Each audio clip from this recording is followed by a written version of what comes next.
Okay जी, तो last concept हम लोग डिस्कस करते हैं रिडम्पशन ऑफ प्रेफरेंस शेयर्स का। बाकी सब चीज़ें हम लोगों ने ऑलरेडी कवर कर ली हैं।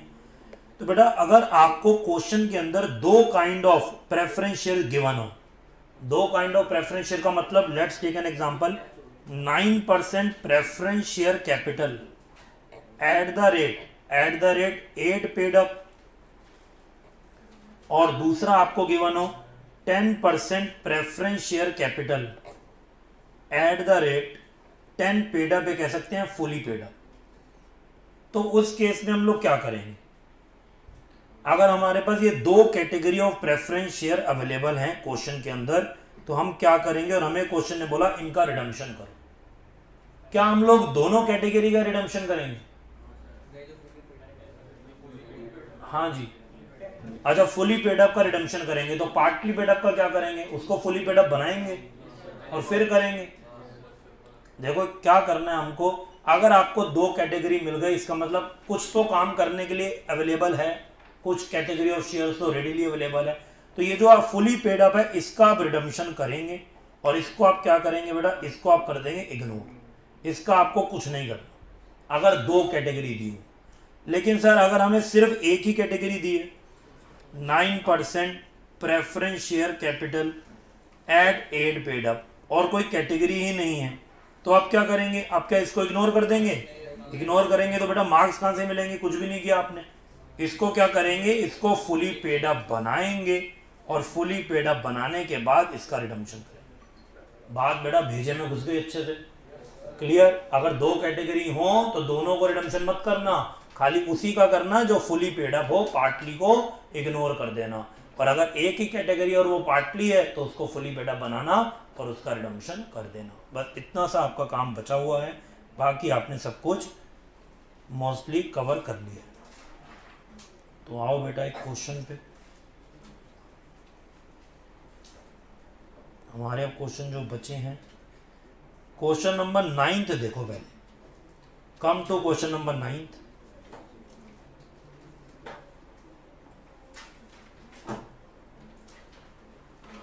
The balance sheet of XYZ Limited as at 31st March 21 inter alia का मतलब होता है given below includes the following information: 50,000 8% preference share of 100 each, 70 paid up।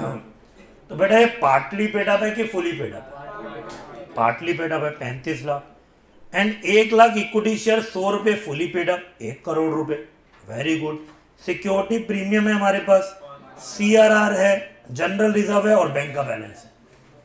Okay, तो मेरे प्यारे बच्चों फटाफट से मुझे बताओ कि क्या मैं इसमें इसको फुली पेड अप बनाऊंगा या इग्नोर कर दूंगा? इग्नोर कर देंगे बेटा, ऐसे करके आना बेटा पेपर, बहुत बढ़िया नंबर आएंगे, मजा आ जाएगा आप जब आप रिजल्ट देखोगे अपना। बेटा पहले हम लोग इसको फुली पेड अप बनाएंगे, उसके बाद रिडम्पशन करेंगे। आपने कहा इग्नोर। क्या मेरे पास दो category of preference share available हैं? सर सुनते कहाँ हैं हम इतना? आधा ध्यान तुम्हारे बातों में, आगे पीछे वाले क्या कर रहे हैं? अभी तुम्हें मैंने एग्जांपल दिया, क्लास अभी शुरू हुई, 5 मिनट हुए हैं, और अपना कंसंट्रेशन देखो, इतनी तेज आवाज आई कि सर इग्नोर करेंगे। बेटा दो कैटेगरी प्रेफरेंस शेयर क्यों? तो बोला था कि पार्टली पेड अप वाले को इग्नोर करना। जब कैटेगरी एक है प्रेफरेंस शेयर की और वो भी पार्टली पेड अप, तो फुली पेड अप करेंगे और फिर रिडम्पशन करेंगे। ये काम गलत मत करके आना। यहां पर एक ही कैटेगरी दिख रही है, किसी को दो दिख रही है तो मुझे बता दो। दिख रही है किसी को प्रेफरेंस शेयर की दो कैटेगरी? आगे चलो जी। Under the terms of their issue, preference share को रिडीम करना 31 मार्च 22 को कितने अमाउंट पे? 5% प्रीमियम, तो 5 रुपए हम ज्यादा देने वाले हैं। In order to finance the redemption the company makes a right issue of 50,000 equity share of 100 each at 110। अब बेटा रिडम्पशन करने के लिए कंपनी क्या कर रही है? राइट इश्यू लेकर आ रही है ताकि कुछ पैसा मिल जाए। 20 रुपए एप्लीकेशन पे लेंगे, 35 इंक्लूडिंग प्रीमियम अलॉटमेंट पे, और जो बाकी बचा वो 1 जनवरी 2023 को बाद में मिल जाएगा। बेटा मुझे बताओ बाकी बचा कितना? बाकी कितना बचा? जो उसने बोला बैलेंस 1 जनवरी को मिलेगा, बैलेंस कितना अमाउंट है?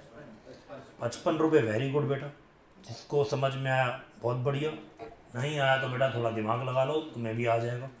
110 रुपये तुम्हें मिल रहे हैं, 110 में से 20 यहाँ मिल गए, 35 यहाँ मिल गए, तो 55 तो मिल गए, तो कितने रह गए? 55 ही रह गए। The issue was fully subscribe and allotment made on 1 March 22। Issue पूरा सब्सक्राइब हुआ और आपने अलॉट कर दिए राइट शेयर्स।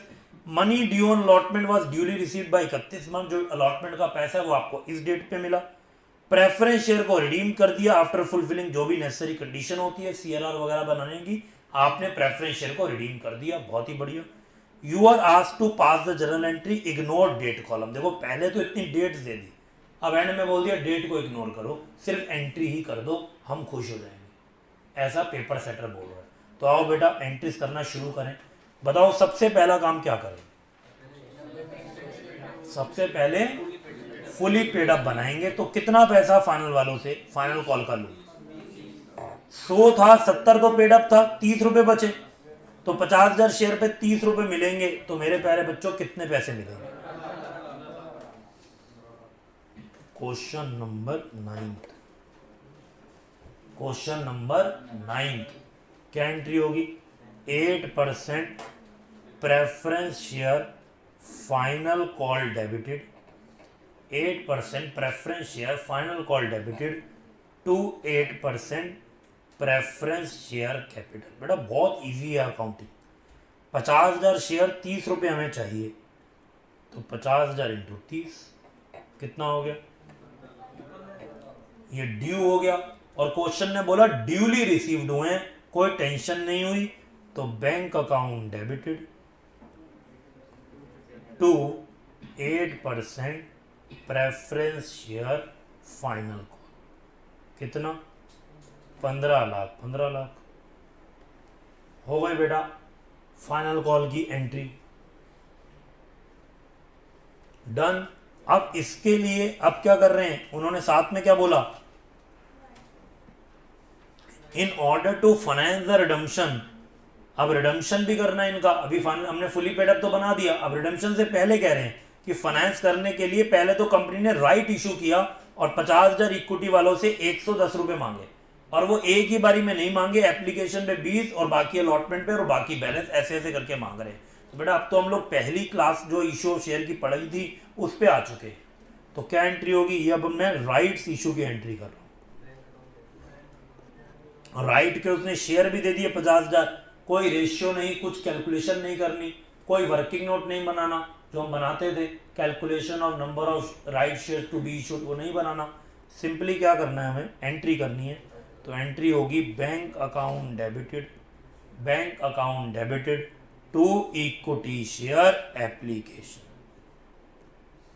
50,000 इक्विटी शेयर और एप्लीकेशन कितने की है? 20 रुपए की। 50,000 इंटू 20 10 लाख। ओके जी, एप्लीकेशन का इतना पैसा आ गया। दूसरी entry equity share application debited to equity share capital, 10 lakh और 10 लाख। एप्लीकेशन की स्टेज कंप्लीट हो गई। अब अलॉटमेंट का पैसा मांग लो। अलॉटमेंट कितने की है? 35 रुपए, जिसमें 10 रुपए प्रीमियम का है।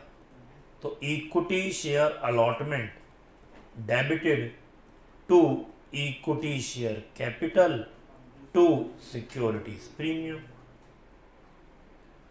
तो 35 रुपए की बेटा अलॉटमेंट है। 50,000 इंटू 35 कितना हो गया? 25 रुपए का हिसाब यहाँ, 10 का यहाँ, 17,50,000। और 50,000 इंटू 10 5 लाख इधर, तो 12,50,000 इधर। और उन्होंने कहा अलॉटमेंट का पैसा भी ड्यूली रिसीव्ड हो गया। तो bank account debited to equity share allotment. कितना?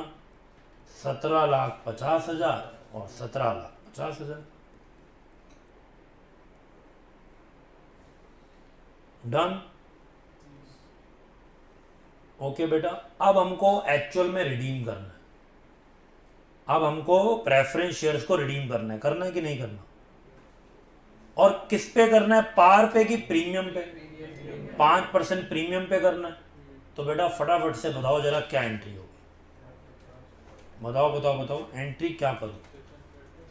8%, 8% preference share capital debited, face value आएगी इधर जो कि कितनी है? 50 लाख। और क्या लिखूं बेटा? अब तो चैप्टर खत्म होने वाला, अब तो प्रेफरेंस शेयर होल्डर लिख दूं बेटा? क्या लिखूं? Premium on redemption of preference share, इसका 5% 2.5 लाख बेटा, ये भी तो लिखना पड़ेगा ना। और टू प्रेफरेंस शेयर होल्डर्स 52,50,000। और सही प्रैक्टिस के क्वेश्चन है, ये सब हम पढ़ चुके हैं। Next, preference share holders debited to bank, कितना? 52,50,000।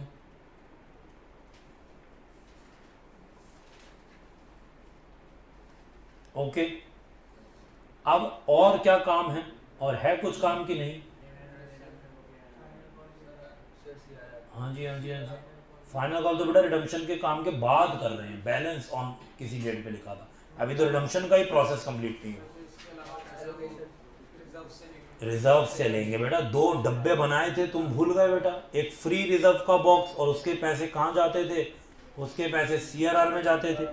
तो कैलकुलेट करते हैं, calculation of amount to be transferred to CRR,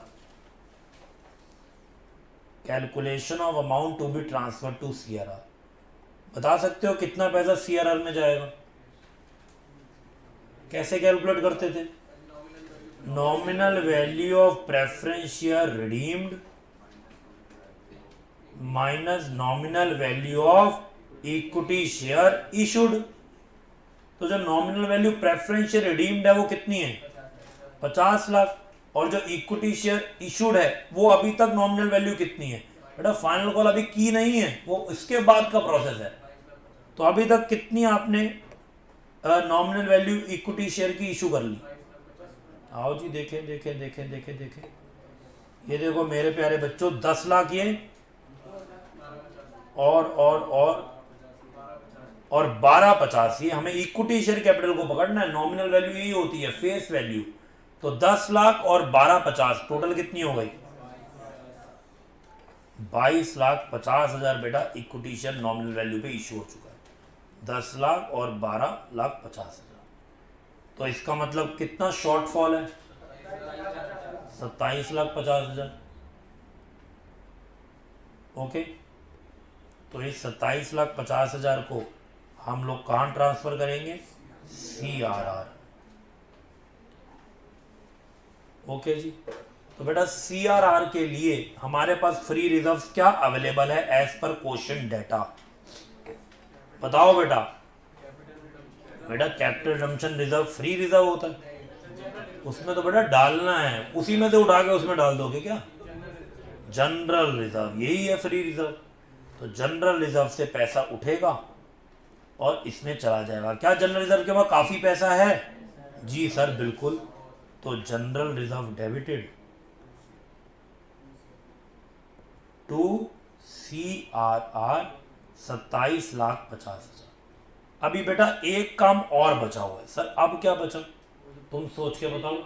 ये जो प्रीमियम और रिडम्पशन ऑफ प्रेफरेंस शेयर है ना, ये लॉस, ये भी तो राइट ऑफ करना है। और ये किससे अब राइट ऑफ करें? पी एंड एल से। वैसे तो फ्री रिजर्व से करना होता है, पर क्या क्वेश्चन में बेटा पी एंड एल का कोई जिक्र है? नहीं। लेकिन पी एंड एल के पास तो अनलिमिटेड वैलिडिटी होती है, तो भी पी एंड एल यूज कर सकते हैं। अदरवाइज बेटा अगर आप जनरल रिजर्व देखो, ये तो पढ़ा ही हुआ आपके पास काफी, और क्वेश्चन में अवेलेबल भी है। तो आपके पास दोनों ऑप्शन है। अगर आपने पिछले क्वेश्चंस का इंप्रेशन डाल रखा है दिमाग में, तो आप पी एंड एल ही बोलेंगे। और अगर आप हर क्वेश्चन को एक यूनिक वे में देखते हैं, पढ़ते हैं, तो उस हिसाब से आप क्या लिखेंगे? जनरल रिजर्व, क्योंकि उसका आपको अमाउंट दिया ही हुआ है। तो मैं पी एंड एल की तरफ क्यों जाऊं? To premium on redemption of preference shares, जो कि कितना है? जो कि है 2.5 लाख। बेटा 6-7 एंट्री तुम्हें एग्जाम में अच्छे खासे नंबर देगी अगर तुम सही लिख के आओ। और इन टॉपिक से कोई भी क्वेश्चन इंस्टीट्यूट चेंज नहीं कर सकता एक्सेप्ट चेंजिंग फिगर्स, और कुछ चेंज नहीं कर सकता। क्लियर है बेटा यहां तक सबको? यस और नो? ओके, चलें अगले क्वेश्चन पे। चलो जी, अब क्वेश्चन नंबर जो 10th है वो इसी के कॉन्टिन्यूशन में, 9th हमने कर लिया, इसी के कॉन्टिन्यूशन में। तो with the help of details in question 9 above and further assuming that, अब एक चीज और कह रहे हैं, एज्यूम करो that the preference share holder holding 2000 share fail to make payment for the final call, इन्होंने फाइनल कॉल की पेमेंट दी ही नहीं। Under section 55 you are asked to pass the necessary general entries and show the relevant extract from the balance sheet, ये भी हम नहीं कर रहे बैलेंस शीट वाला पार्ट, ठीक है जी। एज्यूमिंग दैट कि शेयर जो डिफॉल्ट है उनको फोरफिट कर लिया आफ्टर गिविंग प्रॉपर नोटिस। मुद्दे की बात यह कि 2000 शेयर होल्डर ने तो फाइनल कॉल का पैसा नहीं दिया, हमने फाइनल कॉल बेटा मंगवाई थी ना, यस सर। कितने शेयर पे मंगाई थी? 50,000 पे, ठीक है जी, 15 लाख रुपए। लेकिन इस पिछले में तो पूरे मिले थे, क्वेश्चन ने बोला था ड्यूली रिसीव्ड, अब पूरे नहीं मिलेंगे। ओके, तो कुछ एंट्रीज ऐसी हैं जो हमारी सेम रहेंगी और कुछ एंट्रीज ऐसी हैं जो हमारी अलग हो जाएंगी। ओके, तो क्या चाहते हो बेटा, इसी में एडिटिंग कराऊं कि नया ही करवा दूं?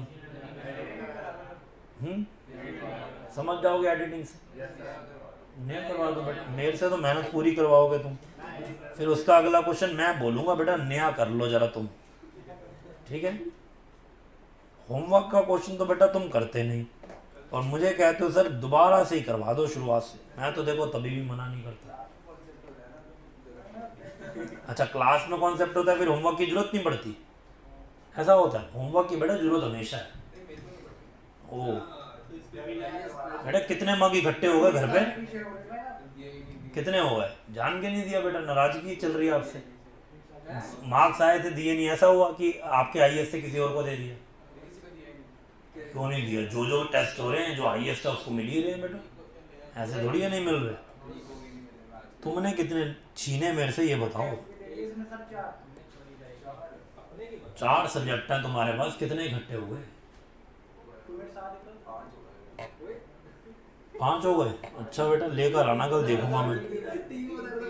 देखो बेटा, पहले हम ड्यू करेंगे, बातें बंद, बातें बिल्कुल बंद, पहले ड्यू करेंगे, वो तो पूरा ही हम लोग 15 लाख को करेंगे। 8% preference share final call debited to 8% preference share capital, कितना? 15 लाख, 15 लाख। ओके जी, ये हो गया ड्यू, लेकिन हमें ये पैसा मिला नहीं है पूरा, क्योंकि 2000 नालायक शेयर होल्डर पैसा ही नहीं देते। तो एंट्री क्या होगी? देखो बेटा, सब सिंपल है और सिमिलर है जो हम कर चुके हैं। हमें अब पैसा मिलेगा 48,000 शेयर पे, 30 रुपये, बताओ कितने मिले। और जो नहीं मिलेंगे वो हो गया कॉल्स इन एरियर्स, और ये वो 2000 शेयर वाले, तो मिला 1440 और नहीं मिला 60,000 to 8% preference share final call 15 lakh, ठीक है जी। तो पिछले क्वेश्चन में ये पूरा 50,000 से था क्योंकि पूरे मिल रहे थे, ये वाली एंट्री अब बदल गई। बेटा बातें बंद कर दो बिल्कुल बेटा, बहुत देर से बातों की आवाज आ रही है। अनुपमा सीरियल घर जाके देखना, यहां पर डिस्कस मत करो, ठीक है जी। तो नंबर ऑफ शेयर फोरफिट कितने हुए?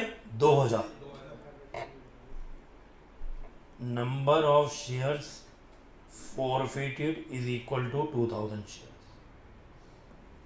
ओके, तो अब हमें फोर फीचर की एंट्री करनी पड़ेगी, जिसमें हमने पूरी मास्टरी कर रखी थी एक समय पे। अभी कितना पता हमको नहीं पता। बेटा पहला सवाल मेरा, इन 2000 शेयर वाले लोगों को कितने रुपए तक कॉल किया? पूरे 100 रुपए तक किया, वेरी गुड। तो 8% प्रेफरेंस शेयर कैपिटल कितने से वापस डेबिट होगी? 2 लाख से, वेरी गुड। और इन व्यक्तियों ने कौन सा पैसा नहीं दिया? फाइनल कॉल, वही जो ऊपर कॉल्स इन एरियर्स के नाम से चमक रहा है।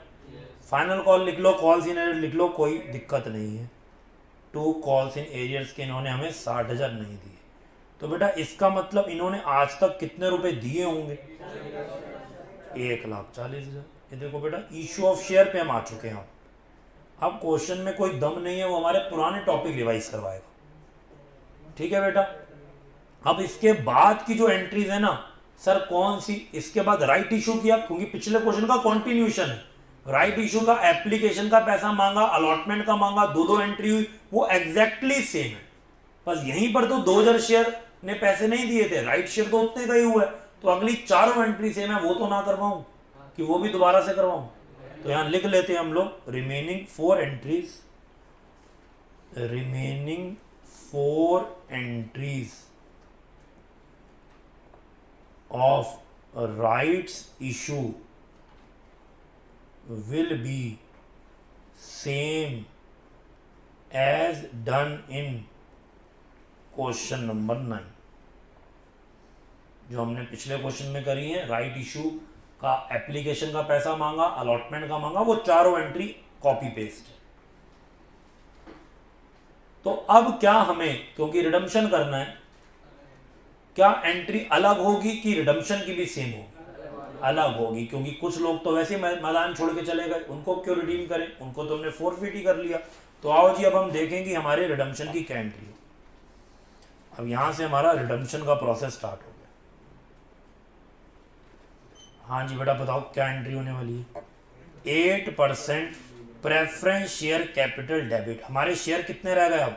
48,000, और एक शेयर 100 रुपए का, तो कितना आ जाएगा? 48 लाख। वहां कितना था? वहां 50 लाख था, क्योंकि पूरे को रिडीम कर रहे थे। और क्या इनको 100 रुपए पे रिडीम करना है कि प्रीमियम पे करना है? प्रीमियम पे करना है। तो बताओ बेटा कितना अमाउंट आएगा? प्रीमियम कितना है? 5%, इसी का 5% कर लो। Premium on redemption of preference share debited 2,40,000। तो बेटा हम लोग प्रेफरेंस शेयर होल्डर को कितना रुपया देंगे? 50,40,000। ओके, और अगली एंट्री पेमेंट की, preference share holder debited to bank 50,40,000। Okay जी। और बेटा अभी और भी हमें कुछ काम करने हैं। क्या क्या? प्रीमियम और रिडम्पशन को जनरल रिजर्व से एडजस्ट करना है। तो बताओ entry, general reserve debited to premium on redemption of preference share 2,40। और भी बेटा कुछ करना है कि हो गया सब कुछ? हाँ जी, CRR में ट्रांसफर। बताओ जी कितना होगा ट्रांसफर? क्या कोई बता सकता है?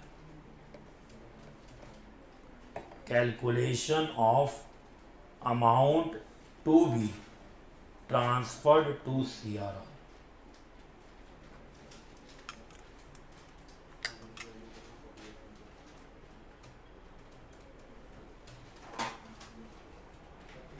सब लोग कैलकुलेट करो बेटा, बताओ कितना अमाउंट आएगा?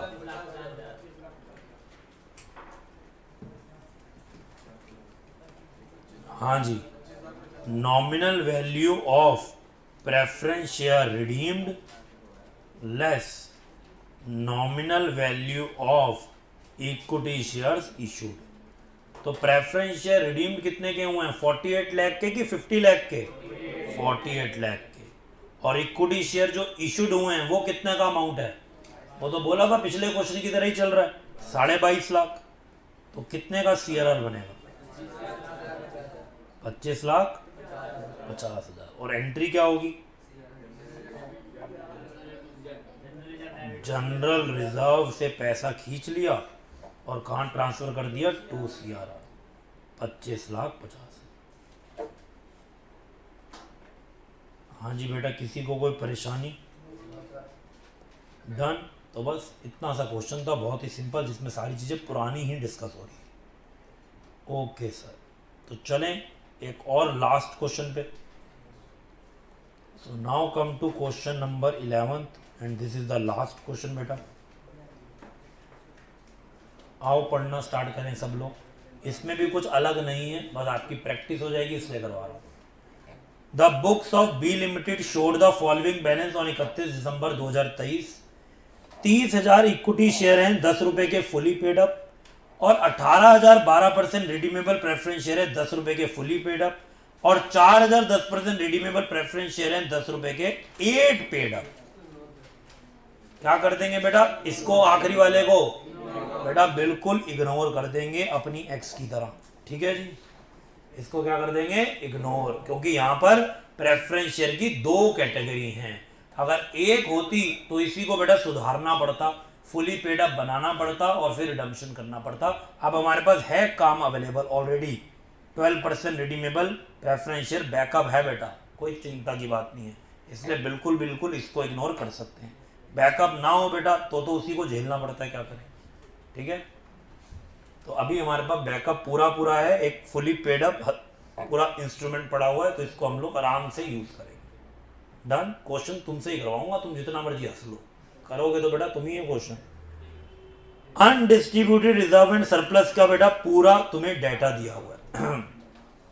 P&L 80,000, general reserve 1B, security premium 15,000, capital reserve 21,000।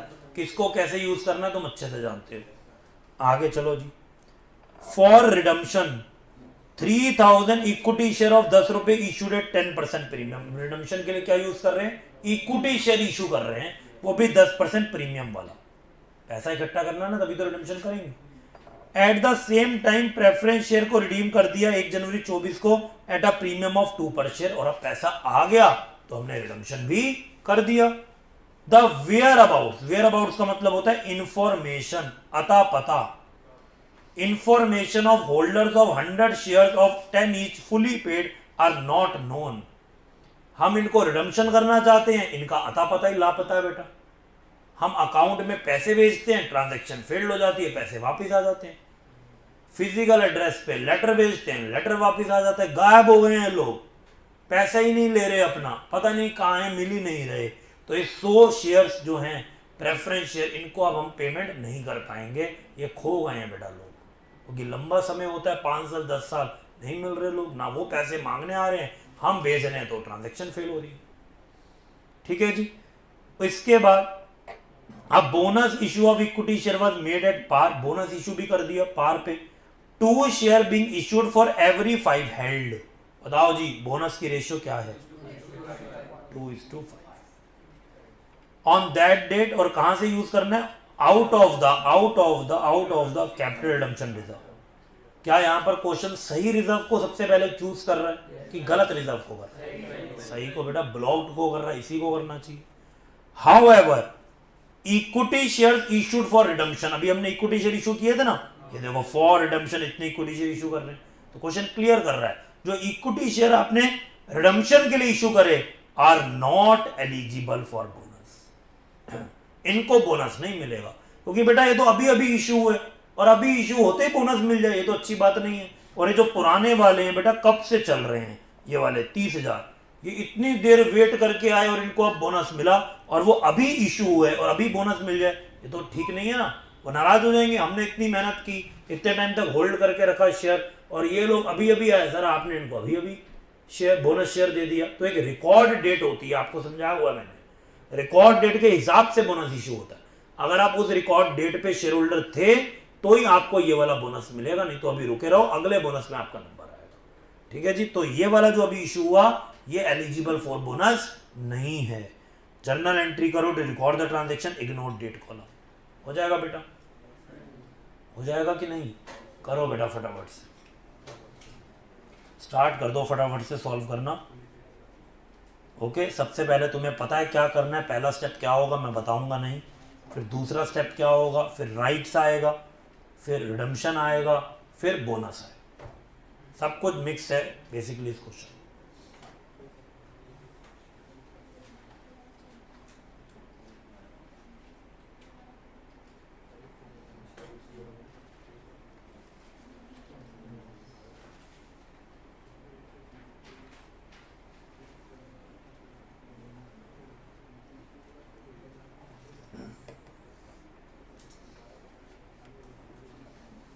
मैं आपको रास्ता दिखा दूं, आपके लिए आसान हो जाएगा। क्या हमें शेयर्स को फुली पेड अप करना है, नहीं करना, तो सबसे पहले बात ही क्या हो रही है, पहले तो रिडम्पशन के लिए इक्विटी शेयर इशू करने। तो देखो बेटा रास्ता ये रहेगा, चलना उस रास्ते पे आपको, मैं रास्ता आपको दिखा सकता हूँ।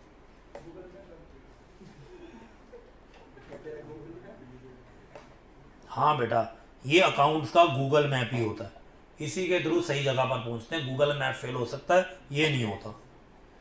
क्वेश्चन नंबर 11, सबसे पहले क्या करना है आपको, इक्विटी शेयर इशू करना है, ठीक है जी, रिडम्पशन के पर्पस के लिए।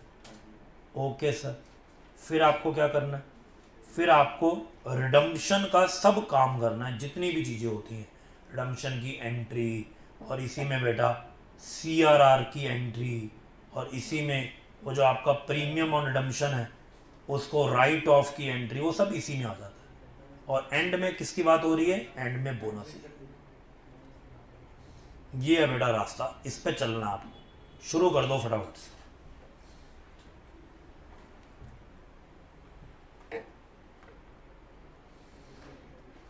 नरेशन मत लिखना, सब खाली एंट्री एंट्री करनी है, दैट्स इट।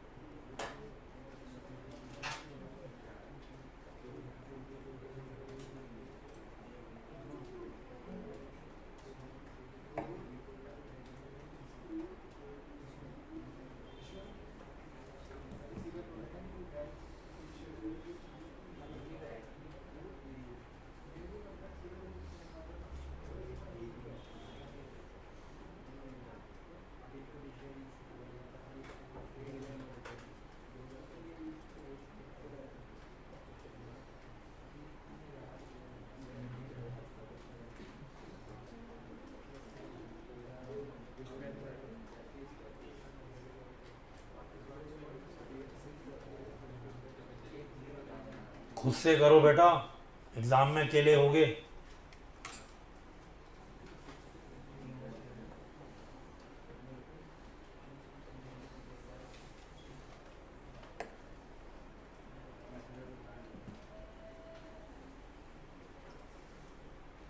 करें स्टार्ट।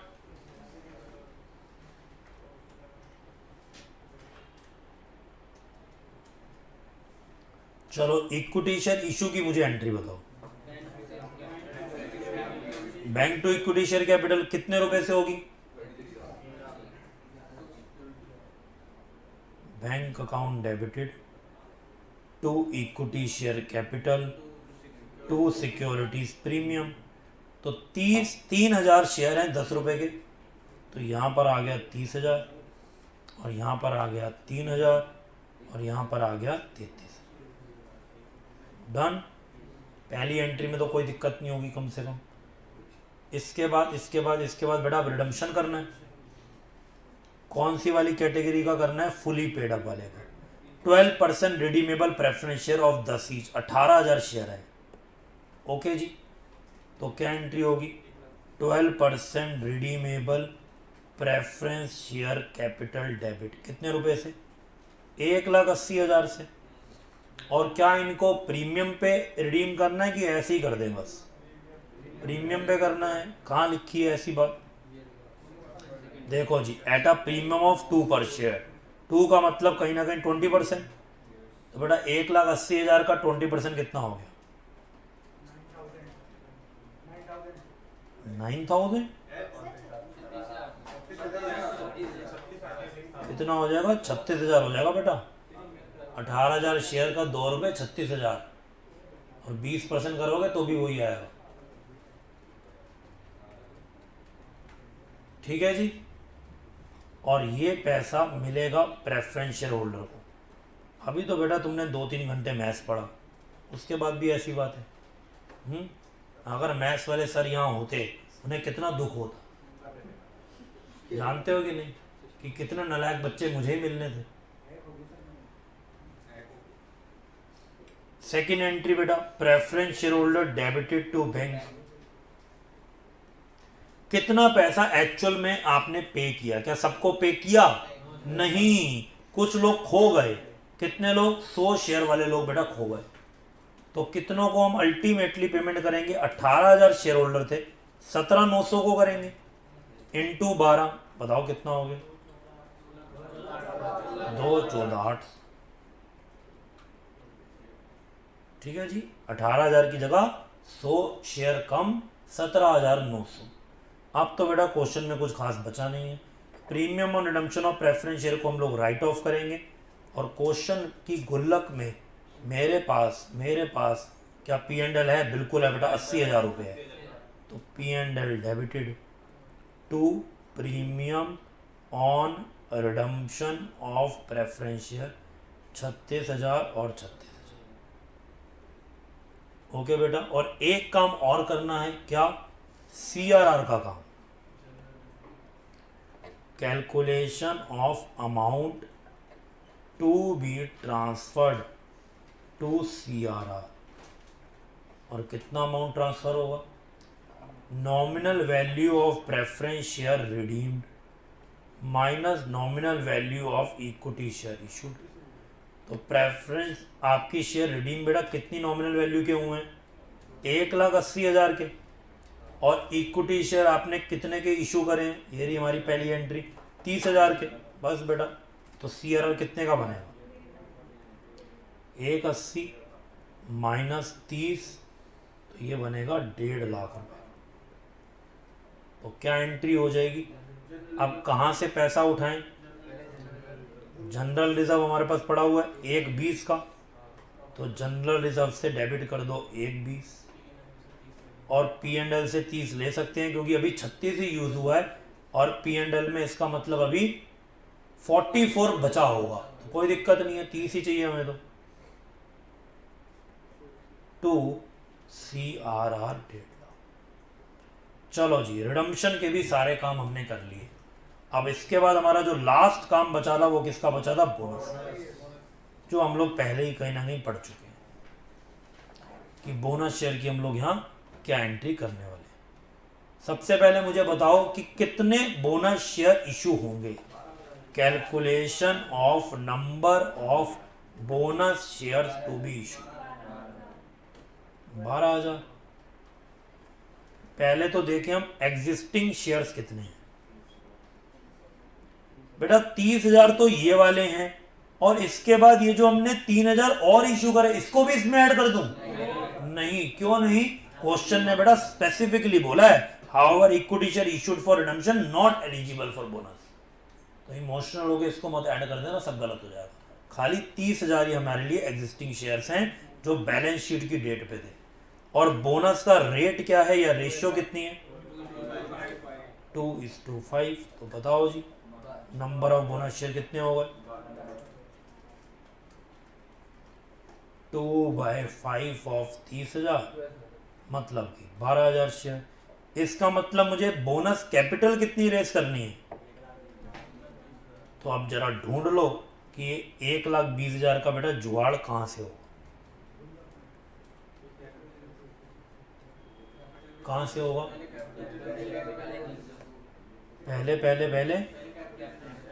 पहले कैपिटल रिजर्व से पैसा उठाएंगे। कितना? 21,000। चलो जी, मैंने कैपिटल रिजर्व से पैसा उठा लिया।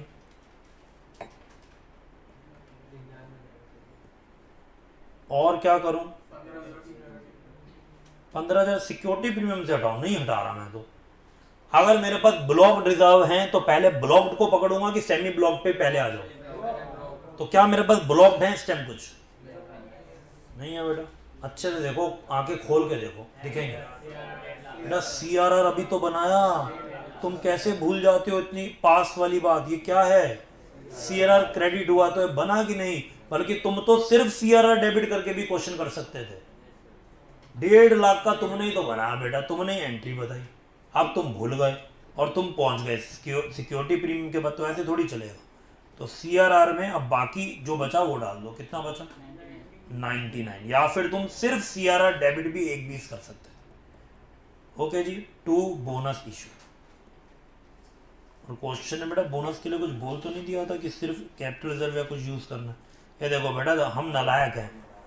क्वेश्चन ने क्लियरली बोला है a bonus issue of equity share was made at par, 2 share being issued for every 5 held on that date out of CRR। जो CRR बनाया उसी से। तो अब ये 2 एंट्री भी नहीं चलेंगी। अब ये 2 भी नहीं चलेगा, सिर्फ CRR आएगा। वो कह रहे हैं जो CRR ऊपर आपका क्रिएट हुआ ना उसी से बोनस इशू कर। ठीक है जी, CRR टू बोनस इशू और last entry bonus issue debited to equity share capital 1/20 और 1/20।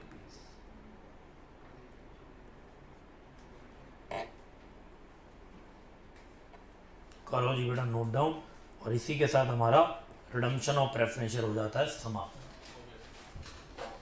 बेटा इश्यू ऑफ शेयर हमने पढ़ लिया, इश्यू ऑफ डिबेंचर पढ़ लिया, बोनस राइट इश्यू पढ़ लिया, रिडम्पशन ऑफ प्रेफरेंस शेयर पढ़ लिया। अब तुम्हें कितना समझ आया तुम जानते हो, और इसकी जो वेटेज आ रही है, हम रिडम्पशन ऑफ डिबेंचर भी स्टार्ट कर देंगे। कम से कम बेटा 30 नंबर के आसपास आ जाती है, 25 से 30 वेटेज है, वैसे 30 नंबर तक ही कैरी करता है। 30 marks, you can well understand the importance of 30 marks. 30 number तो इस एरिया से तुम अपना कमा सकते हो एग्जाम। ठीक है जी, चलो जी आते हैं लास्ट पार्ट में, रिडम्पशन ऑफ डिबेंचर।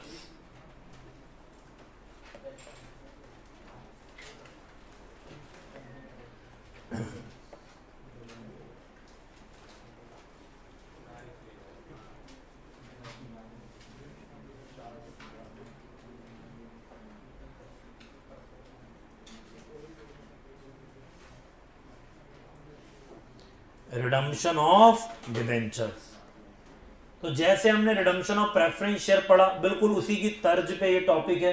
बस प्रेफरेंस शेयर शेयर होल्डर की कैटेगरी में आते हैं, और ये एक नॉन करंट लाइबिलिटी की कैटेगरी में आता है। This is a part of long term borrowings, और वो शेयर होल्डर फंड का पार्ट है। बाकी बहुत सिमिलैरिटी है दोनों के अंदर। तो रिडम्पशन का मतलब वही जो हमने वहां पढ़ा था, क्या, रीपेमेंट। और डिबेंचर किसको रीपेमेंट करेंगे, डिबेंचर होल्डर को, वहां प्रेफरेंस शेयर होल्डर को करते थे। ठीक है जी, तो मेथड्स क्या क्या हैं, वहां पर भी हमने बेटा 3 मेथड पढ़े थे। कौन कौन से, पार प्रीमियम तो एक अलग कैटेगरी है, मेथड है फ्रेश इशू से कर दो, या फिर अनडिस्ट्रीब्यूटेड प्रॉफिट्स या सरप्लस को यूज कर लो, या फिर कॉम्बिनेशन ऑफ बोथ। ओके, तो मेथड का मतलब कहां से हमारे पास पेमेंट करने के तरीके आएंगे। तो ऐसे डिबेंचर को रिडीम करने के भी बेटा कितने मेथड है, कितने मेथड है बेटा, इसके हैं 4 मेथड। 4 मेथड हैं जिसके थ्रू हम लोग डिबेंचर की लाइबिलिटी को खत्म कर सकते हैं। क्या क्या है वो 4 मेथड, आइए पहले नाम से पढ़ते हैं, फिर हम लोग काम से भी पढ़ेंगे, डिटेल में पढ़ेंगे। सबसे पहला मेथड लिखो, by payment in lump sum. By payment in lump sum, lump sum का मतलब होता है एक ही बारी में पूरी पेमेंट। लिख लो जी, 1 टाइम पेमेंट। सारे डिबेंचर होल्डर को एक दिन बुलाया और बोला बताओ तुम्हें कितना कितना पैसा चाहिए। उन्होंने बताया हमारा इतना बकाया बनता है साहब, और कंपनी ने कहा पकड़ो अपना पैसा, परेशान मत करना। ठीक है जी, एक ही दिन में सबका पैसा इकट्ठे निपटा दिया। कोई प्रेफरेंस नहीं कि इसको पहले दूंगा उसको बाद में दूंगा, कुछ नहीं, सबको ही एक ही दिन में पैसा चुका दिया। That is payment in lump sum, 1 time payment. इसके बाद second, by payment in installments, किस्तों में पेमेंट, क्योंकि पैसा भी कंपनी के पास किस्तों में है। कभी बोला कि आज पहली 2 रो को पेमेंट होगी, बस इतना ही पैसा है, अगले हफ्ते अगली 2 रो को होगी, फिर पीछे वाली 2 रो को होगी, फिर इनको होगी, ऐसे अलग अलग टाइम पीरियड बना दिए।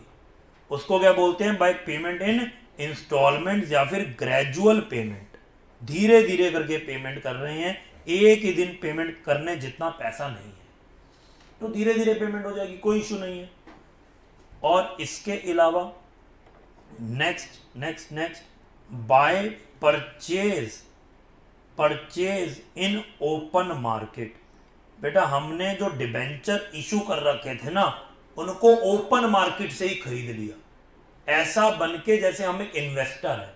तुम सब लोग को डिबेंचर के मेरे से पैसे चाहिए, मैं कंपनी हूं और मुझे पैसे देने में दिक्कत आ रही है, कुछ भी हो रहा है, आप परेशान हो गए कि सर हमारा तो पैसा नहीं मिल रहा, हमें चाहिए। तो आपने क्या करा, अपने डिबेंचर को लिस्ट कर दिया, वो तो लिस्ट वैसे भी होते हैं स्टॉक मार्केट में, और वहां से मैंने इन्वेस्टर बन के तुम्हारे डिबेंचर खरीद लिए। तो तुम्हें पेमेंट हो गई कि नहीं हो गई, तो that is purchase in open market, मैं ओपन मार्केट से अपने ही इशू किए गए डिबेंचर्स को खरीद लूंगा इन्वेस्टर बन के, और आप लोगों की डिबेंचर की जो पेमेंट है इनडायरेक्टली वो पेमेंट हो जाएगी। इसको इनडायरेक्ट पेमेंट भी बोलते हैं। इनडायरेक्ट पेमेंट, मैंने सामने से पेमेंट नहीं करी, मैंने इनडायरेक्ट वे से तुम्हें पेमेंट करी। Got it everyone. और जो लास्ट तरीका है, मैं तुम्हें क्या बोलूंगा, मैं बोलूंगा डिबेंचर की पेमेंट मांगने आए हो, क्या करोगे पेमेंट लेके, मैं तुम्हें कुछ और दे देता हूं। सर क्या?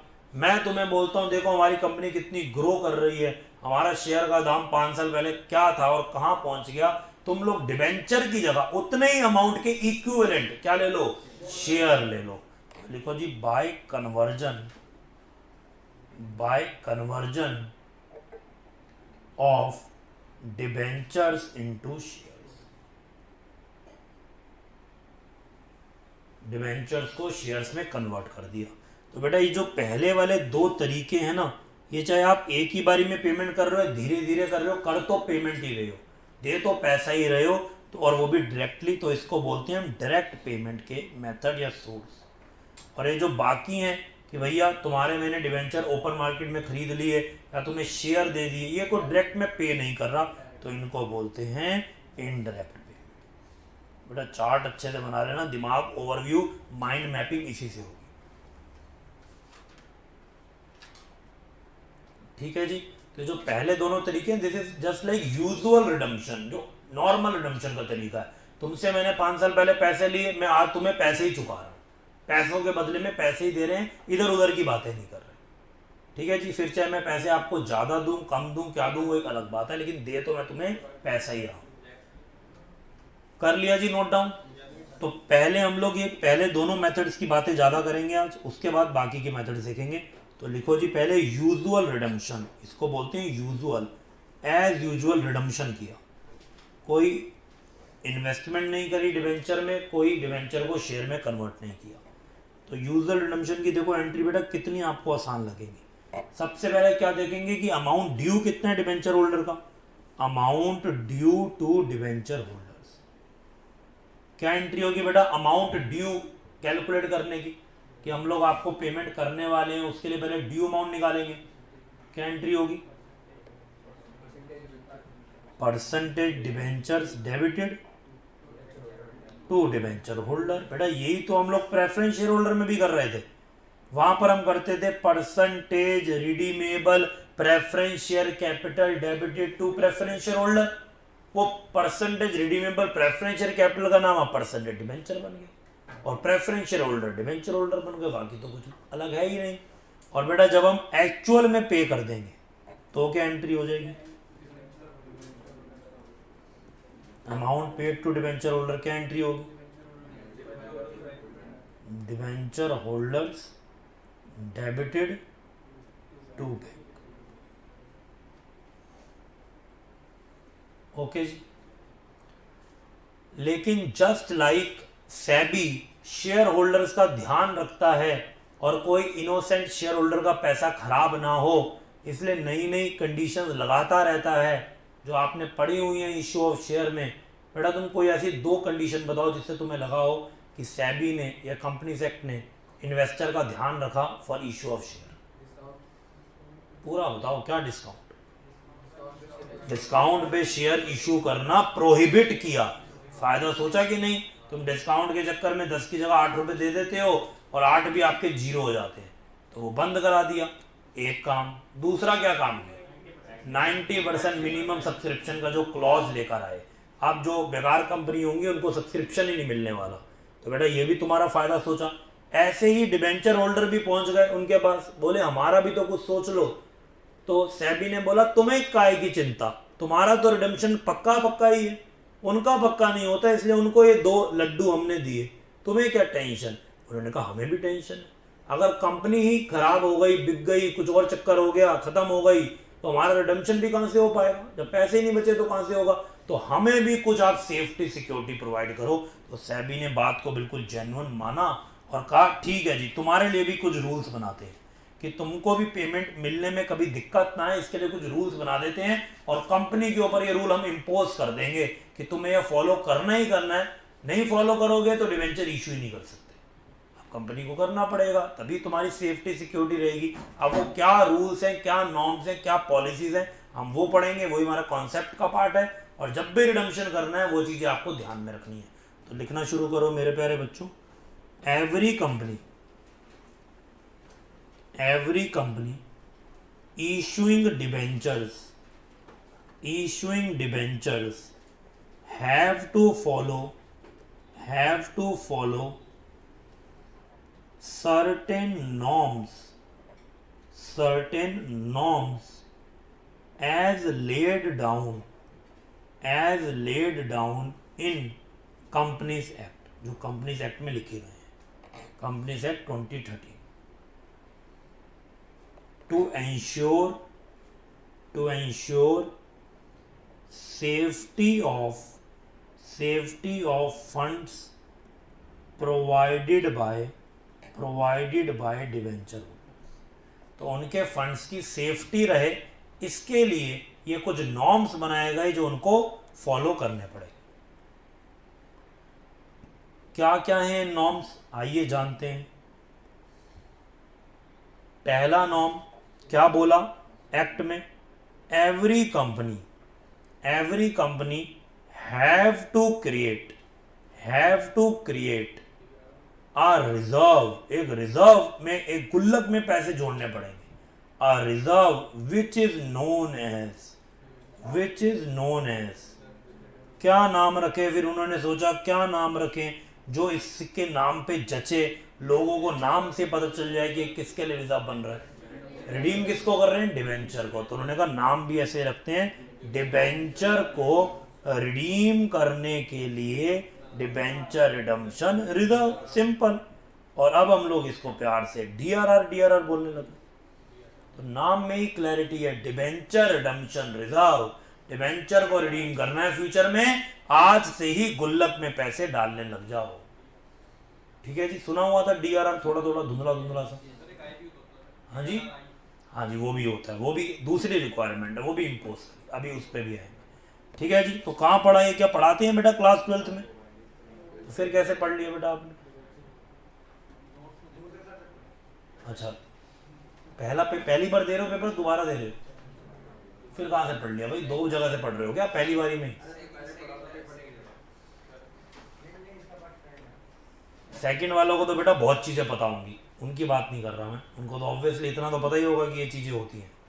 एंड दूसरी रिक्वायरमेंट, एंड इन्वेस्टमेंट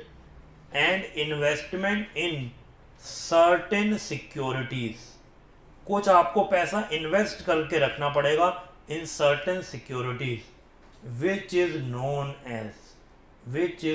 एज, उसको क्या बोलेंगे?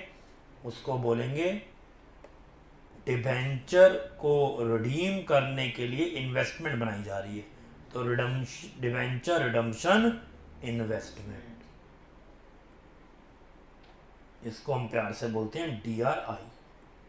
तो देखो पहले उनको बोला तुम्हें डीआरआर बनाना पड़ेगा, तो वो कहते ठीक है बना देंगे। उन्होंने कहा क्या होता है, तो कंपनीज एक्ट ने बोला कुछ नहीं है, गुल्लक है, एक बॉक्स है, उसमें तुम्हें पैसे जमा करने, ताकि तुम कल को जब रिडम्पशन का टाइम आए तो ये ना बोलो कि मेरे पास पैसे नहीं है, और उस जो बॉक्स है उसमें ताला लगा दिया जाएगा, और वो ताला खुलेगा 5 साल बाद जब रिडम्पशन की डेट आएगी, ताकि तुम इसको खर्च भी ना कर सको। तो उन्होंने बोला ऐसे तो अगर ताला लगेगा पैसों पे, तो पैसों की तो वैल्यू कम होती जाएगी, होती है कम कि नहीं होती?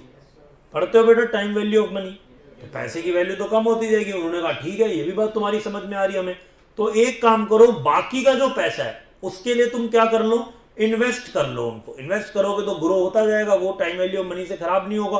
और दूसरी रिक्वायरमेंट क्या रख दी, डिबेंचर रिडम्पशन इन्वेस्टमेंट की रख दी। एक अमाउंट डीआरआर में रहेगा और एक अमाउंट डीआरआई में रहेगा, और इससे डिबेंचर होल्डर को एक राहत मिली कि चलो जी कुछ पैसा तो हमारा सेफ है।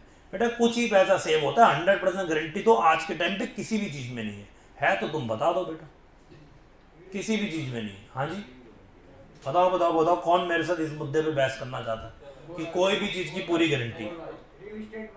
बेटा रियल एस्टेट में गारंटी है, आपको पता है फ्लोर्स जो हैं, जो लोग आजकल खरीद रहे हैं, सस्ते में भी बेच के भाग रहे हैं। बेटा जमीन पे आपको ये भी नहीं पता, आपने जमीन खरीद ली सोनीपत, पानीपत और कहां, उसके बाद 4 लड़के वहां पर मिले, तुम्हें कि भाई के है निकल यहां से। अच्छा आप खड़े हो पक्का? चलो सब नहीं खड़े बेटा, मेरे मेरे मेरे पास तो आप हो, सबके पास आप नहीं हो, तो बेटा पूरी सबके पास हो आप, इतनों को कहां से कांटेक्ट करोगे? तो बेटा वो कहेगा भैया छोड़ो जमीन तुम रखो, ठीक है जी। और इसके अलावा भी तुम कोई भी चीज का एग्जांपल लो बेटा, कंफर्मेशन वहां पर भी नहीं है। तुम सोचो सर बैंक में एफडी ही करा देते, तो बेटा उसके भी कुछ रूल्स होते हैं। जब बैंक फेल होता है, कोई दिक्कत होती है बैंक को, तो ऐसा नहीं होता आपके एक बैंक में 1 करोड़ रुपए पड़े हैं तो आपको मिल जाएंगे। पता आपको कि ये बात नहीं पता? तो कितने अमाउंट तक की वहां आपकी इंश्योरेंस होती है? हाँ जी बेटा, कितने अमाउंट की इंश्योरेंस है आपके बैंक के में बैलेंस की? ओनली अप टू 5 लाख रुपए। 5 लाख रुपए मिलेंगे ये पक्का है, उससे ज्यादा नहीं मिलेंगे बेटा। अगर आपके 25 लाख जमा है तो 5 ही मिलेंगे आपको, 5 लाख जमा है तो भी 5 ही मिलेंगे। लेकिन अगर 3 लाख जमा है तो 5 नहीं मिलेंगे, तो 3 लाख ही मिलेंगे। कहीं तब 5 लाख लेने पहुंच जाओ, ठीक है बेटा। तो वहां पर सिर्फ 5 लाख की है, तो इसीलिए उन्होंने कहा डीआरआई बना लो जितना बनता है, बाकी तो कंपनी अच्छी चल ही रही है, तभी तुमने इनके डिवेंचर में इन्वेस्ट किया, तो काहे की चिंता। शेयर वाले तो बेटा पूरे ही रिस्क पे हैं, तुम्हें काफी हद तक तो कंफर्मेशन मिल गया, और इतनी जल्दी ऐसा जी कंपनियां फेल नहीं होती जो डिवेंचर इशू करती है। चलो जी, बात समझ में आई। अगला क्वेश्चन उठता है कि क्या सारी ही कंपनी को ये डीआरआई बनाना है? क्योंकि आपने तो यहां पर एवरी कंपनी लिख दिया, तो इनके पास कुछ ऐसी कंपनीज पहुंच गई कि भैया हमें तो माफ करो, हमारे ऊपर तो तुमने वैसे ही इतनी कंप्लायंस रिक्वायरमेंट का पूरा चिट्ठा रखा हुआ है, हम उसी को फुलफिल नहीं कर पाते, ये 2 नई चीजें तुमने डिबेंचर होल्डर के कहने पे और कर दी, हम नहीं कर सकते भैया, हम वैसे ही इतनी जगह रिजर्व बना रहे हैं, पैसों को ब्लॉक करके बैठे हुए, हम बिजनेस कैसे करेंगे? सारा पैसा अलग अलग गुल्लकों में ही रख देंगे बॉक्स में, तो काम करने के लिए भी तो बेटा पैसा चाहिए। फिर तो कहेंगे हमने डिबेंचर से पैसा उठाया ही क्यों, हम उठाएंगे ही नहीं। जब उनसे पैसा पूरा उठा के आपको कहीं सेफ ही रख देना है, तो फिर उसका फायदा ही क्या? आप इन्वेस्ट तो आगे कर नहीं रहे, बिजनेस में तो लगा नहीं सकते। तो उन्होंने बोला ठीक है जी, कुछ कंपनीज को हम राहत देते हैं, उनको ये काम नहीं करने। तो इसके बारे में उन्होंने बताया, कौन से सेक्शन में? सेक्शन 71 में। और सेक्शन 71 बताता है companies required to create DRR. Companies required to create DRR, किनको डीआरआर बनाना आवश्यक है। देखो जी, इसमें इन्होंने क्या बोला, फिर बोला एवरी कंपनी सबको बनाना है। लेकिन लॉ की बेटा ये खासियत है, 1 मिनट में यू टर्न ले लेता law. Every company other than मतलब इनको छोड़ के। कौन कौन सी कंपनियों को छोड़ दिया? पहला बैंकिंग कंपनी, बेटा बैंकिंग के ऊपर वैसे ही बहुत लॉज लगते हैं, बैंकिंग पे वैसे ही एक अच्छा खासा ट्रस्ट होता है सबको, तो बैंक वालों को छोड़ दिया, तुम में कोई दिक्कत नहीं है। तुम्हें वैसे भी आपने पढ़ा होगा बेटा बचपन में SLR, LRR, CRR, ये सब रिक्वायरमेंट्स हैं, तो कितना परेशान करें इनको, इनका कितना पैसा तो वहीं पर ब्लॉक रहता है। और बैंकिंग से ही मिलती जुलती कुछ और कंपनीज, NBFC मतलब नॉन बैंकिंग, इनको बैंकिंग का स्टेटस नहीं मिला, हालांकि कुछ हद तक करते ये भी बैंक के ही काम है। जैसे कि बेटा कोई फाइनेंशियल कंपनी, मुथूट फाइनेंस वगैरह हो गए, वो सब इसी के अंदर आते हैं। बजाज फाइनेंस हो गए, वो NBFC कंपनी है, ठीक है जी। और उन्होंने बोला और भी पूरे इंडिया में कोई भी फाइनेंशियल काम करने वाली जो कंपनीज हैं, so all India financial institution, इसको प्यार से हम लोग AIFIs बोलते हैं। और इसके अलावा बेटा सबसे बड़ी बात इन्होंने क्या बोली, जो लिस्टेड कंपनीज हैं उनको भी बेटा एग्जेम्पशन दे दी, क्योंकि लिस्टेड कंपनी के ऊपर भी बहुत ज्यादा कंप्लायंस रिक्वायरमेंट होती है, तो उनको भी मिल गई है यहां से एग्जेम्पशन। तो ये तो एक्चुअली में उन्होंने लॉ में लिखा, और इससे हमने एनालिसिस किया, और एनालिसिस करके पता चला कि अब प्रैक्टिकली फिर कौन सी कंपनी को ये डीआरआर बनाने की जरूरत है। तो ये हमारी भाषा, ये एक्ट ने नहीं लिखी। Thus only unlisted companies are required to create DRR. बस इन्हीं को ही बेटा डीआरआर बनाना है, ओनली अनलिस्टेड कंपनी। ठीक है जी। तो डीआरआर किसको बनाना है ये तो क्लियर हो गया, लेकिन अब अगला मुद्दा ये है कि कितना अमाउंट हम लोग डीआरआर में रखें। क्या 100% अमाउंट का डीआरआर बना के बैठ जाए? अमाउंट रिक्वायर्ड इन डीआरआर, बताओ जी कितना अमाउंट डालें डीआरआर में?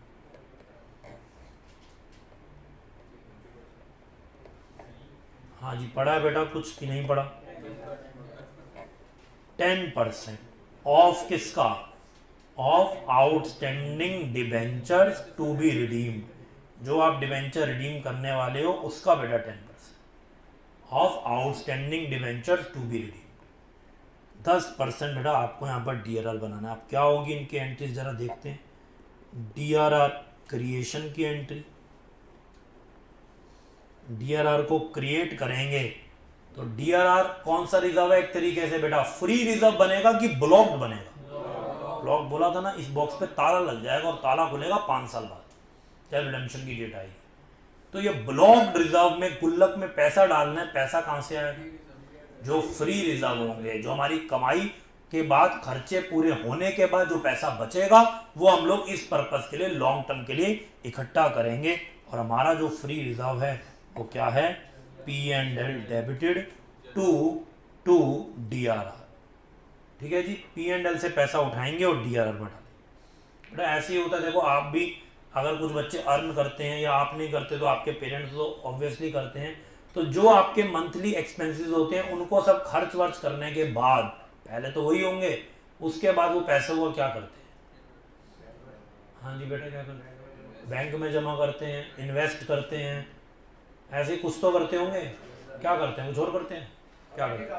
हाँ जी, तो कमेटी भी तो इन्वेस्टमेंट ही है, उसका तुम नाम कुछ भी दे दो। इन्वेस्टमेंट की बेटा 50 तरीके हैं। ठीक है, मतलब उसको कहीं ना कहीं फ्यूचर के लिए रख देते हैं, किसी काम में काम आएंगे। ओके, कुछ उनको लगता है लॉन्ग टर्म में कहीं वर्ल्ड टूर लगाना होगा तो काम आएंगे, बच्चों की और ज़्यादा आगे पढ़ाई कुछ करनी होगी तो काम आएंगे, किसी और चीज़ में आएंगे। तो हमारा डीआरआर है फ्यूचर, हमें इसके लिए पैसे जोड़ने हैं। ठीक है जी,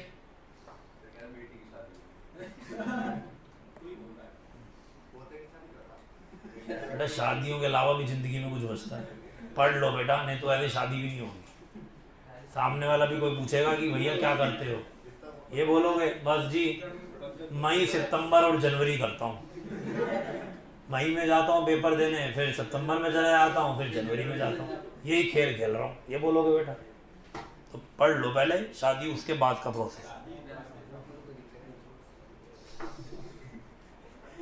चलो चलो चलो, तो डीआरआर हमारा क्रिएट तो हो गया, और जब हम लोग सक्सेसफुली रिडम्पशन कर चुके होंगे, आफ्टर रिडम्पशन, अगर रिडम्पशन हमारा बाकी पैसों से ही हो गया तो बहुत अच्छी बात है, तो डीआरआर का बॉक्स खुलेगा और ये पैसा वापस से ट्रांसफर हो जाएगा कहाँ? तो क्या एंट्री होगी? अब बेटा डीआरआर का बॉक्स खुल गया और ये पैसा चला जाएगा general reserve after successful redemption. ये पैसे जो हमने जोड़े थे इसकी इतनी जरूरत ही नहीं पड़ी, तो बाद में वापस इसको जनरल रिजर्व में हम मिला देंगे। तो ये बातें तो ही हमारी डीआरआर की। अब हमको दूसरी सेफ्टी ऑफ फंड्स की बात करनी है, कौन सा था? DRI, debenture redemption investment. आओ जी लिखना शुरू करें,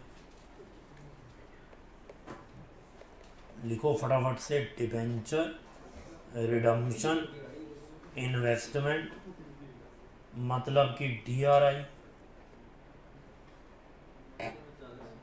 ओके, और इसके बारे में section 18 sub section 7 of company rules 2019 ने बात की है। कंपनीज एक्ट 13 का है, उसके बाद रूल्स बहुत हर एक लगभग ईयर में आते चले गए, तो सारी बातें एक्ट में नहीं हुई, कुछ रूल्स में भी हुई। ये तुम शायद पढ़ते भी होगे, लॉ वगैरह में पढ़ते हो कि नहीं? कुछ रूल्स 2014 के रूल नहीं पढ़े तुमने? एक ही रूल है बस, जहाँ पर कंपनी रूल 14 ऐसा ईयर लिखा जाए या कुछ और लिखा जाए, है ना? तो बेटा इसकी पूरी रूल बुक होती है, उसमें बहुत चीजें होती है। डन? अब इसके अंदर भी इन्होंने बताया किन कंपनीज को ये काम करना है, तो लिखो जी फॉलोइंग कंपनीज, फॉलोइंग कंपनीज। इसमें कौन कौन सी कंपनीज आई? ऑल लिस्टेड एनबीएफसी, जो लिस्टेड वाली एनबीएफसी हैं वो आई। सेकंड, ऑल लिस्टेड एचएफसीज। ये एचएफसीज क्या होती हैं?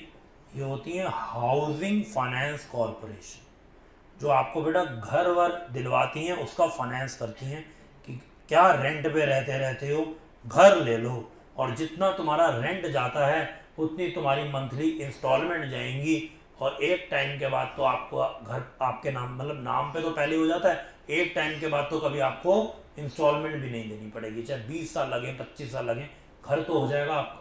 तो वो आपको क्या करती हैं? हाउसिंग के लिए फाइनेंस प्रोवाइड करती है। Third, all other listed companies, बाकी भी सारी लिस्टेड कंपनीज, लेकिन कुछ लोगों को इधर भी एग्जेम्पशन है। अदर देन, बैंकिंग वाले फिर पहुंच गए भैया हमें क्यों हर चीज में बुला लेते हो, हम थोड़ी ये सब करेंगे, तो उन्होंने लिख दिया other than banking company, AIFIs and other कोई भी और छोटा मोटा फाइनेंशियल इंस्टीट्यूशन हो, उनको इसकी भी रिक्वायरमेंट नहीं है। वो तो खुद ही लोगों की इन्वेस्टमेंट करते हैं और उन्हीं को बोलते हैं इन्वेस्टमेंट करो, तो बात कुछ जमती नहीं, इसलिए उनको यहाँ से एग्जेम्प्ट कर दिया गया। और इसके अलावा और किन को बनाना है? ऑल अनलिस्टेड कंपनी, ये तो वहां पर भी था, ये तो यहाँ पर भी है, ऑल अनलिस्टेड कंपनी। ठीक है जी। शेल ऑन और बिफोर, इस डेट पे या इस डेट से पहले, on or before 30th April, on or before 30th April in each year, in each year, हर year, must invest at least कितना? एट लीस्ट ऑफ कितना percent? 15%, 15% of outstanding debenture amount as on 31st March of next year. ये है बेटा act की language. ठीक है जी। अब इसका क्या मतलब हुआ? कह रहे हैं आपको शेल ऑन या बिफोर 30 अप्रैल बनाना पड़ेगा, इन्वेस्ट करना पड़ेगा 15% वो आउटस्टैंडिंग डिवेंचर का जो तुम अगले 31 मार्च में रिडीम करने वाले हो। जैसे कि मैंने तुम्हें बोला, या तो वन टाइम रिडम्पशन होगा या ग्रेजुअल भी हो सकता है। तो ग्रेजुअल है मान लो, और मैं 5 करोड़ का मुझे रिडम्पशन करना है और मैं 1-1 करोड़ 5 सालों में करूंगा। 1 करोड़ करूंगा 31 मार्च 26 में, फिर 31 मार्च 27 में अगला 1 करोड़, ऐसे ऐसे करूंगा और 5 करोड़ का पूरा रिडम्पशन हो जाएगा। तो अब एक एग्जांपल लेते हैं और आपको बताना मुझे कि मुझे इन्वेस्टमेंट कब करनी चाहिए और कितनी करनी चाहिए। मान लो जी मुझे 31 मार्च 2026 को 1 करोड़ रुपया रिडीम करना है। तो मेरे प्यारे बच्चे, मुझे DRI कब बनाना चाहिए और कितने रुपए का बनाना चाहिए? हाँ जी, 30 अप्रैल 2025 या उससे पहले मुझे जो अगले साल 31 मार्च पे रिडीम करना है उसका कितना परसेंट बनाना चाहिए? 15%। तो कितना हो गया? 15 लाख रुपए का DRI बने। ये है कॉन्सेप्ट। समझ में आ गया बेटा? नोट डाउन कर लो फटाफट। करो करो करो करो करो। आज कम से कम हम सारे कॉन्सेप्ट तो कंप्लीट कर लें।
Okay ji.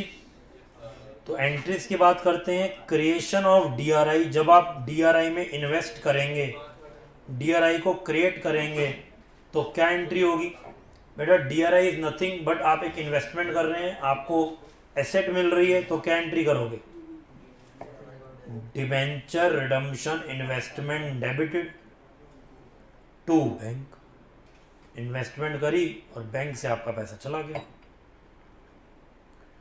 Debenture redemption investment debited to bank.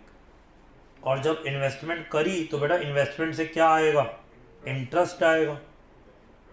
तो लिखो जी इंटरेस्ट रिसीव्ड फ्रॉम डीआरआई, तो क्या एंट्री होगी? Bank account debited to interest on DRI, this is our income. Okay जी। और रिडम्पशन से पहले हम लोग क्या करेंगे? इस डीआरआई को तोड़ देंगे, इन्वेस्टमेंट को। तो बिफोर रिडम्पशन जब हम डीआरआई को ब्रेक करेंगे तो क्या एंट्री होगी? पैसा बेटा वापस आ जाएगा इन्वेस्टमेंट बेच के। So bank account debited to debenture redemption investment. और ये जो हमारी इनकम हुई थी ये ईयर एंड पे कहाँ ट्रांसफर हो जाएगी? Transfer of income to P and. तो क्या एंट्री होगी? हाँ जी, interest on DRI debited to P and.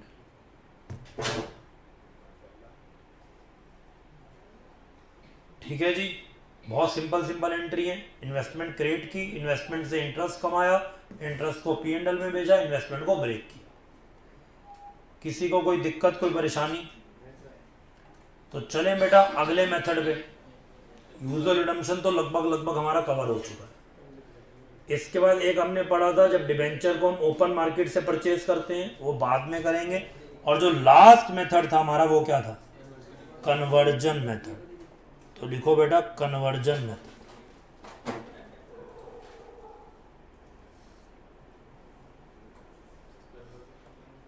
conversion method. So in case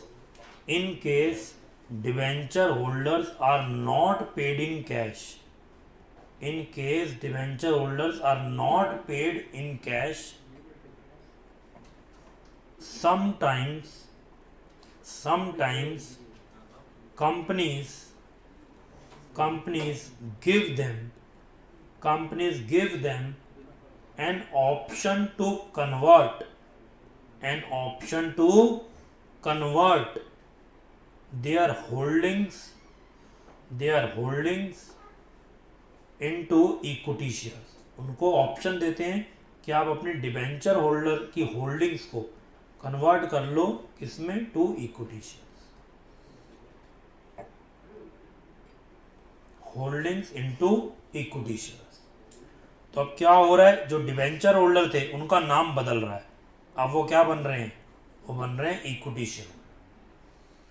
ठीक है जी, डिबेंचर होल्डर को क्या बना रहे हैं हम? इक्विटी शेयर होल्डर बना रहे हैं। कैसे एंट्री करने वाले हैं? सबसे पहले हमें निकालना होगा कि इनको अमाउंट पे कितना करना है। Amount payable to debenture holder, क्या एंट्री होगी? Percentage debenture debited to debenture holders. और जब इनको कन्वर्ट करेंगे अपॉन कन्वर्जन, तो डिबेंचर होल्डर को क्या पेमेंट बैंक में कर रहे हैं? बैंक में करते तो यूजुअल रिडम्पशन हो जाता है, डिबेंचर होल्डर टू बैंक।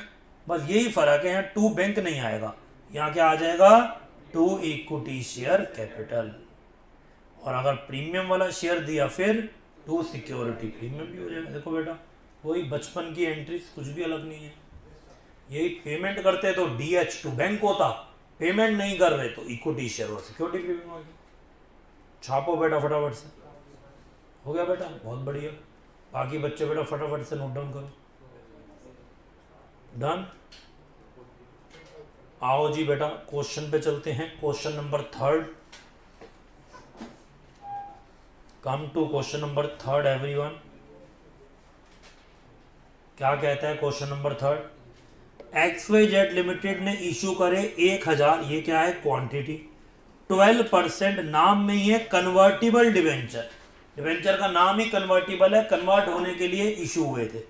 100 रुपए ईच, redeemable after a period of 5 years, 5 साल के बाद रिडीम करना था। According to the terms and conditions of the issue, terms conditions के हिसाब से these debenture were redeemable at a premium of 5%। तो इनको बेटा 100 के बदले में कितने रुपए देने हैं हमने? 105। The debenture holders also had the option at the time of redemption to convert, आपको इशू के टाइम पे ऑप्शन दिया था कि आप कन्वर्ट भी कर सकते हो 20% of their holding into equity share of 10 each. 20% holding he convert हो सकती है, बाकी की तो पेमेंट ही होगी 80% की, लेकिन आप 20% जो अपना अमाउंट है वो इक्विटी शेयर में कन्वर्ट करा सकते हैं of 10 each at a price of 20 पर शेयर। और इक्विटी शेयर का प्राइस कितना लगाया जाएगा? 20 रुपए। और बैलेंस तो बेटा कैश में ही दिया जाएगा। 100% जो कन्वर्जन है वो बहुत ही रेयर होता है। डिवेंचर होल्डर अमाउंटिंग 20,000 रुपीज, 20,000 रुपए के डिवेंचर होल्डर ने क्या सोचा?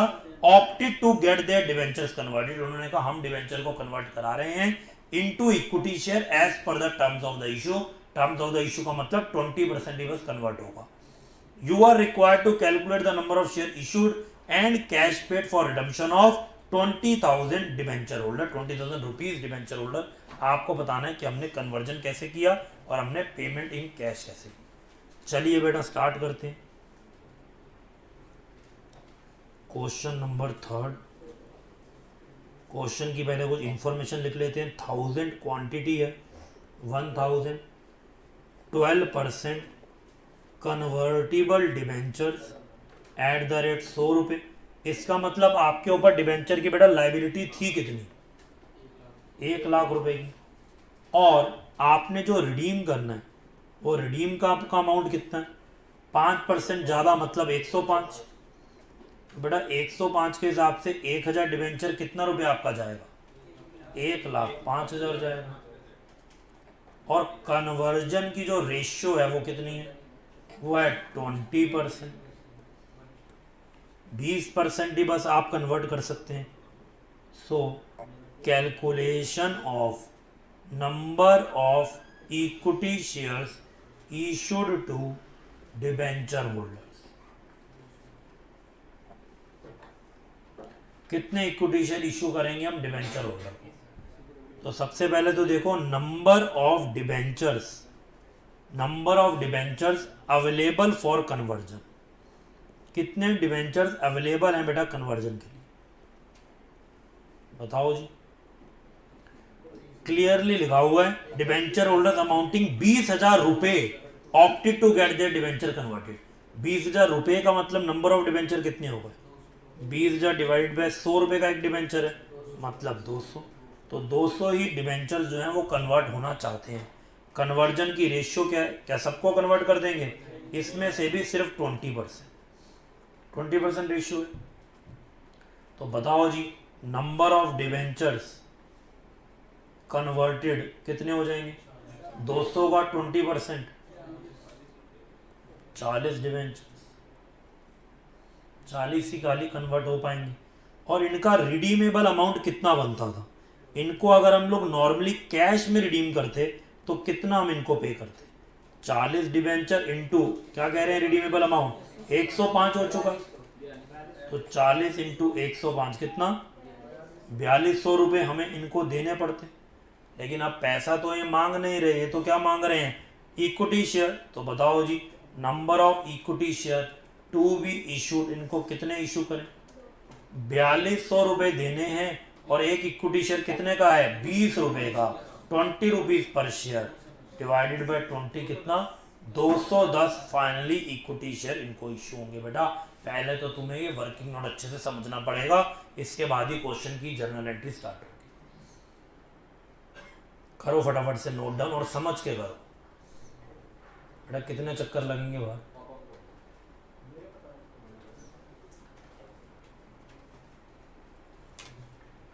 ठीक है जी, हो गया नोट डाउन?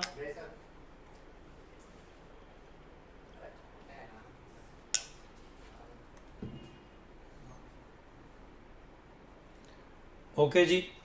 तो इसके बाद बाकियों को हमें कैश देना है, तो देखो कैश हम कितनों को देंगे। तो सेकंड वर्किंग नोट,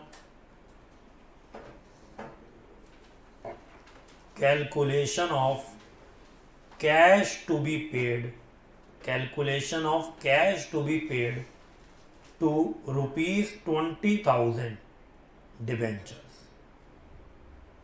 कैश इसमें से कितने को पे करेंगे। तो देखो जी, नंबर ऑफ डिबेंचर्स कितने हैं, नंबर ऑफ डिबेंचर्स तो थे 200, 20,000 से भी 200 ही बनते हैं। कितनों को आपने कन्वर्ट कर दिया, हाँ जी 40 को। तो डिबेंचर लेफ्ट कितने बचे, डिबेंचर लेफ्ट 160, और 160 को अमाउंट पे करोगे कैश में, कितना 160 इंटू 105, 16,000। तो बेटा क्या हमने दोनों क्वेश्चन के इनके आंसर कर दिए हैं, नंबर ऑफ शेयर इशूड भी बता दिया और कैश पे भी बता दिया। गॉट इट एवरीवन, यस और नो। ठीक है जी, क्लियर है बेटा यहाँ तक सबको, यस और नो।